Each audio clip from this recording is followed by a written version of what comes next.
No entanto, o que eu quero falar com você hoje, aqui em Mateus 18, de 6 a 9, é sobre o seguinte tema, que é para aqueles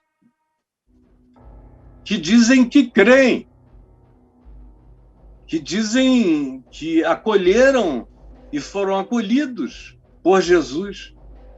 É para aqueles que dizem que podem dar respostas a essas perguntas essenciais, desde que creram que Jesus ressuscitou dos mortos e reverteu o poder da morte na vida de todo aquele e aquela que crerem.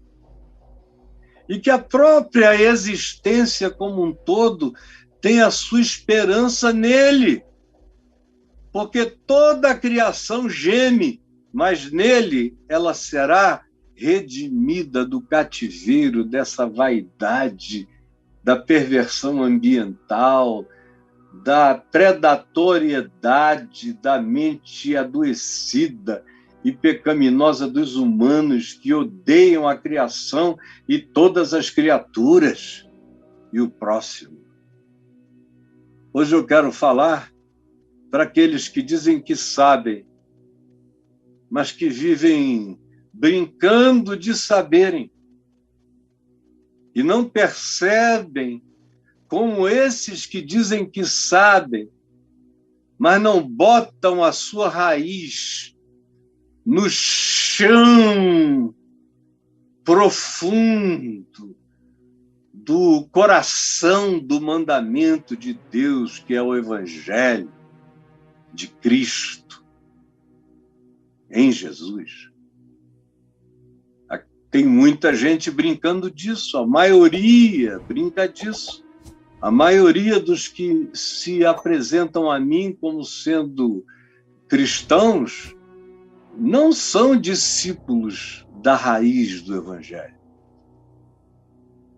E é, portanto, com todo aquele que, olhando para dentro de si mesmo, identificar a possibilidade de que seja nesse estado que você esteja vivendo, é que eu quero conversar algumas coisas rápidas sobre esse tema: tropeço, escândalo e renúncia do mal. Repita comigo: tropeço, escândalo e renúncia do mal. Se você está repetindo comigo, vote corações ao alto, que eu quero ver subindo aqui. Repita: tropeço, escândalo e renúncia do mal. E diga amém, e queira aprender, e absorva. Ele começa a advertir os discípulos. Aí Pedro faz aquela confissão do tu és o Cristo, é acolhido e também é advertido. Aí Pedro é tentado e pensa que nele a revelação de Deus é em escala industrial, e aí cai numa aberração, e Jesus o exorta e os chama a seguirem-no, a obedecerem-no, a tomarem a sua cruz. O significado disso é chamar o Evangelho para a vida e viver as implicações do Evangelho na vida. É tomar a cruz, negando-se a si mesmo e seguindo a Jesus. E aí ele se transfigura diante de 3 deles, que viram aquela glória extraordinária. E ele continua a conversa com eles, ensinando-os o significado da fé, do jejum. E é no meio de discípulos que ele ensina que, para não se criar escândalo nos reinos desse mundo, a gente se torna e anda como um cidadão limpo, conforme a nossa consciência, não do regime, mas a nossa consciência do reino dos céus, da justiça do reino de Deus. E aí, naquela mesma hora, alguns deles começaram a querer saber quem era o maior no meio deles. Portanto, é uma conversa de cardeais, de candidatos a papa. É uma conversa de candidatos ao apostolado, ao episcopado, a qualquer que seja a coroa de veneração. São pessoas que querem ser do 33º grau de qualquer que seja a maçonaria religiosa, na qual venham a pertencer. Quem de nós é o maior? É a pergunta que descaradamente brota aqui.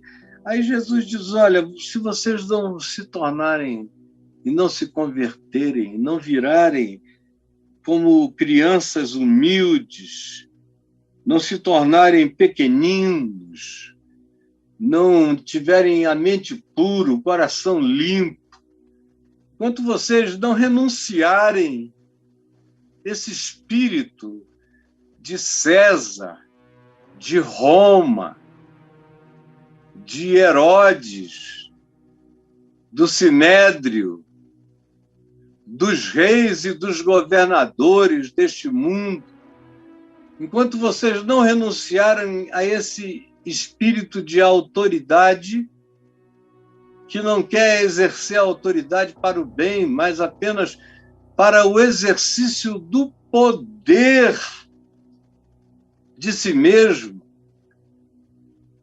Vocês não foram chamados para isso. E se vocês não se converterem desse espírito, se vocês não entenderem que o reino de Deus não chama de grandes a esses, mas o reino de Deus chama de grandes os que servem sem se medir com ninguém, sem se comparar, sem nem perceber, sem nem acharem que estão fazendo qualquer coisa, que fazem tudo e depois ainda se acham servos inúteis. Tem que ser no mínimo assim para ter valor. Mas enquanto vocês não se entregarem por espontaneidade voluntária, por amor à alegria e ao privilégio da entrega, vocês não terão se convertido ao Evangelho como uma criança simples, obediente, que aceita a instrução, aceita a mudança, aceita a aprendizagem, que a acolhe, que a pratica, que a repete, que deixa a gente ficar feliz pela demonstração de que o que estamos ensinando está sendo introjetado, como a gente sente no coração de filhos pequenos, netos, netinhos, como a nossa netinha caçula agora, até uma semana atrás. Quanta coisa nova, quanta coisa ela aprende, repete, deixa a gente feliz com a inteligência, com a sabedoria, com a absorção, os nossos netos crescendo, se desenvolvendo em estatura, em formosura, em graça, diante de Deus, diante dos homens, os nossos filhos ficando com a cabeça e a barba branca e aprendendo o caminho de um ser humano bom, de caráter.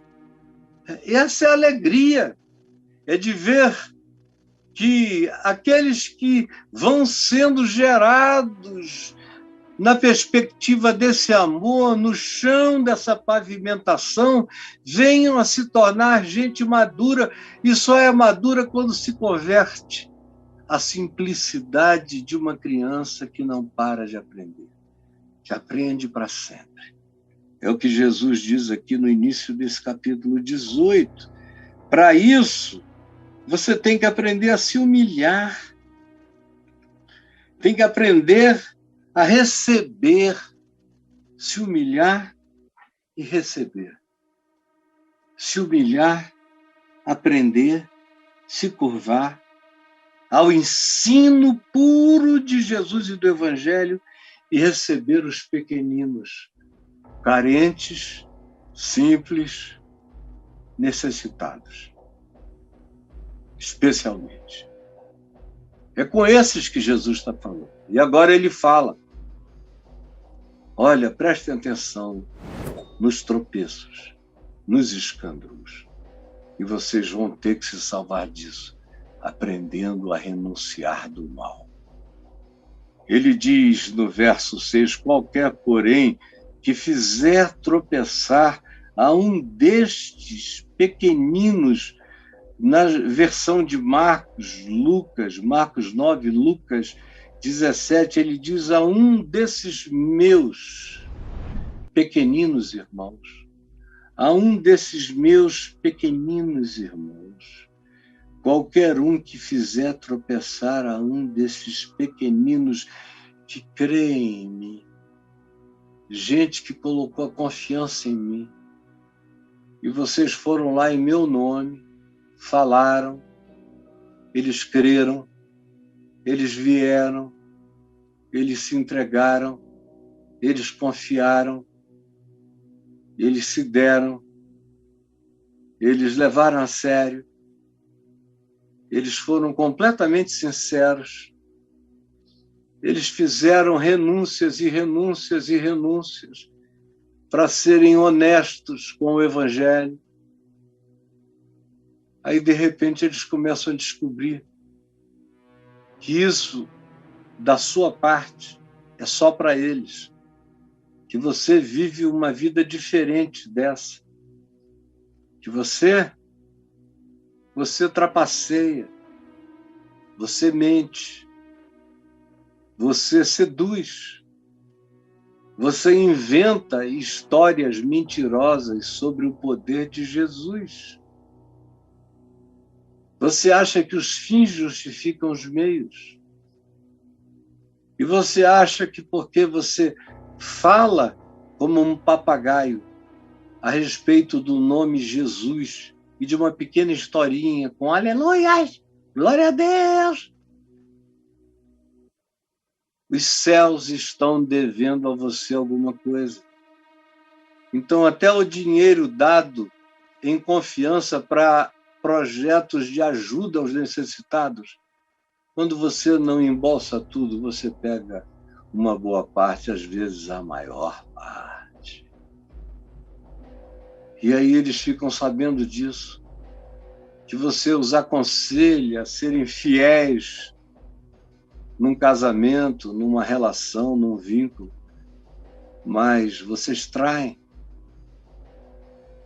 que eles demandam verdade, mas vivem na mentira, que eles criam obstáculos como provas para o próximo, mas eles mesmos vivem numa existência paralela de concessões e de autoindulgências permissivas, hedônicas, pecaminosas, mentirosas, hipócritas, perversas, que vocês botam toneladas sobre o outro, enquanto vocês mesmos não se comprometem com coisa alguma. Vocês dizem que Deus vai abençoar quem fizer determinadas coisas, mas vocês mesmos não fazem coisa nenhuma e dizem que são os representantes que recebem a sua participação em dinheiro, em suor, em sangue, em trabalho, em tempo, em doação, em fins de semana, em distância do marido, da mulher, dos filhos, tudo em nome de Deus. E quando você se arrebenta todo e vai falar que não deu certo, eles dizem que a culpa é sua, porque você não creu direito, não aprendeu ainda a crer, tem que voltar para o fim da fila, tem que fazer a jornada desse São Judas arranca-costelas da gente, que não tem fim. A peregrinação está fadada a ser sempre para a sua frustração. Aí você que tinha crido diz, meu Deus, e pensa que Jesus é isso. Não te ensinaram a ler o Novo Testamento, nem a ouvi-lo de carreirinha, como você pode ouvir com a minha voz aqui no YouTube, Novo Testamento de carreirinha. Não ensinaram a você o que Jesus veio fazer, o que Jesus ensinou e como se deve viver. Ao contrário, chamaram para eles mesmos prerrogativas de semidivindades ou até de divindades, de profetas do Senhor, e cresceram tanto como totens idolatrados diante dos seus olhos, que a sua queda foi esbagaçadora, foi aterradora. É isso que diz o verso 6, em primeiro lugar. Quem é o escândalo? O escândalo é Paulo, que diz para os gentios, para os não-judeus, viverem como gentios, comerem as comidas dos gentios, beberem as bebidas dos gentios, com alegria, com gratidão, com ação de graças, na presença de Cristo, com sobriedade, com moderação, com solidariedade, repartindo os que têm mais com os que têm menos, e os que têm menos ajudando e socorrendo, às vezes emocionalmente, afetivamente, de algum modo, aqueles que tendo mais conseguem ajudar. É corpo, é troca, é mão lavando mão, é gente ajudando áreas que não podem se ajudar a si mesmas. No corpo de Cristo tinha que ser assim. Quem é o escândalo? Quem é o escândalo? É o puritano que diz, não chegue aqui, porque aqui a nossa igreja é santa. E diz isso a uma menina que ficou grávida aos 16 anos na igreja de um namorado do mundo. Na escola. Disciplinam a menina. Ela vai amar vocês para o resto da vida. Ela vai carregar a memória, desculpem a expressão, mas é a única que me ocorre no meio de um português com certa vasta vernacularidade. A única palavra que me ocorre é escrotice. Essa menina vai amar você, vai amar a igreja, vai amar a Deus e a Cristo. Ela vai adorar essa coroa de escrotice que você colocou na cabeça dela. E você quer saber onde reside o escândalo? Quer saber? Tem aqui um monte de gente com temor e tremor, ouvindo essa palavra singela, simples, porém pesada, mas é de Jesus, eu só estou repetindo. E tem gente dizendo barbaridades às vezes. E eles estão lutando contra Cristo, embora eles achem que a palavra é minha só porque sai da minha boca. Mas o que sai daqui é a palavra de Cristo. Cuidado para você não brigar com essa espada de dois gumes que está saindo aqui da minha boca, na sua direção e na minha direção também. Escândalo. Olha, e ai do mundo, por causa dos escândalos. Porque é inevitável que venham escândalos. Quando ele diz é inevitável, ele não está falando daquelas pessoas que não sabem de nada. Ele está falando daqueles que sabem de tudo, por isso é que é um escândalo. Não é o pequenino que tropeça, é aquele que dá a banda, que faz tropeçar, e que faz isso por deliberação. Faz isso por superioridade em nome de Deus. Esse escândalo descrito por Jesus só pode ser praticado por religiosos, por crentes e por discípulos soberbos e arrogantes, supremacistas que esqueceram que foram salvos exclusivamente pela graça, pelo favor imerecido de nosso Senhor. Esses são os escândalos. São esses caras de pau. São essas carrancas de perversidade dogmática piedosa. Ai do mundo, coitado do mundo por causa dos crentes. Ai do mundo por causa dos crentes. Porque, por causa dos escândalos, o escândalo aqui é o cara que o mundo olha e diz, não, esse cara não tem o direito, porque ele sabe, ele fala de amor, de perdão, de graça, ele fala da salvação, ele não pode. Mas ele chega e ele trapaceia, e ele engana. Ao mesmo tempo em que ele bota a cara de santarado para fora, e ele julga, e ele expulsa, e ele se autoglorifica, se autocoroa, e ele não para de crescer nas hierarquias dos anjos, dos arcanjos, dos querubins, dos serafins. Ele não tem limites para a glória dele próprio. Teu nome e a tua unção, deixa eu te dizer, você foi ungido com a unção do escândalo. Religioso, arrogante, supremacista, é ungido com a unção do escândalo.